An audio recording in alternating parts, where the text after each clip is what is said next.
In today's video, I'm going to teach you how to loft in Fusion 360. A loft creates a smooth transition between two or more shapes, letting you blend from one profile to another in a single fluid form. It's perfect for handles, housings, and any design where an extrude or sweep feels too rigid. Start by opening your model in Fusion 360. Make sure the sketches or faces you want to connect are visible in the browser so you can select them easily. If your profiles are on different planes, that's perfectly fine. Loft is designed to bridge across space. It also works on existing faces, not just sketches, which is handy when refining sculpted forms. Next, go to the Create menu and choose Loft. You'll find it in the Solid workspace for solid bodies, and there's a similar tool in the Surface workspace if you're working with surfaces.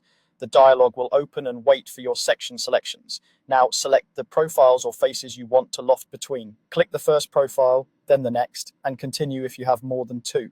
The order matters because Fusion will trace the transition in the sequence you pick.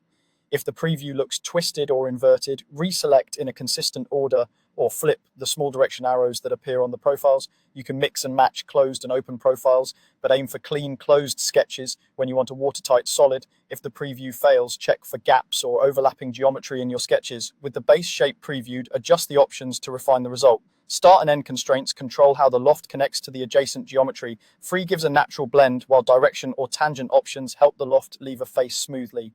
Continuity settings affect surface quality, positional for a simple meet, tangent for a flowing connection, and curvature for the most seamless transition. If you need more control, add guide rails by selecting edges, sketches, or curves that the loft should follow along its sides.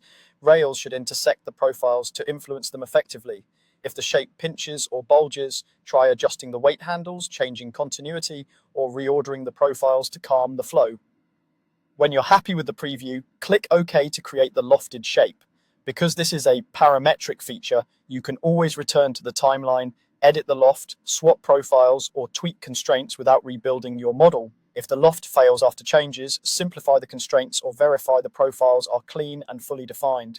With a bit of practice, you'll find Loft becomes a go-to tool for elegant, controllable geometry.